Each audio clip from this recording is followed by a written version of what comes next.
ରାସ୍ତା ଅବରୋଧ ଯୋଗୁଁ ଦିବାକର ବାବୁକୁ ଜେସିପି ଦେଖନ୍ତୁ ଭାଇମାନେ ରାସ୍ତା ଅବରୋଧ କରୁଥିଲେ ଦିବାକର ବାବୁ ସରକାର ଜବରଦଖଲ ଉଚ୍ଛେଦ କରୁଥିଲେ। ଇଏ ପ୍ରତିବନ୍ଧକ ସାଜିବାରୁ ଲୋକମାନଙ୍କୁ ବ୍ୟକ୍ତିଗତ ଭାଇମାନେ ତାଙ୍କୁ ଜେସିପି ଟେକି ନେଇଛି। ରାସ୍ତା ଅବରୋଧ ଯୋଗୁଁ ଗାଁସ ମାର୍କେଟର ଦିବାକରକୁ ଟେକି ନେଲା ପୋଲିସ ଜେସିପି ସାହାଯ୍ୟରେ।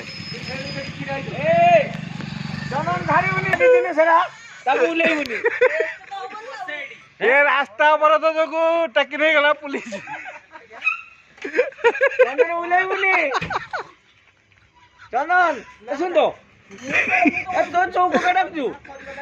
ଖାଇତେ ଦବ କି ପଚାର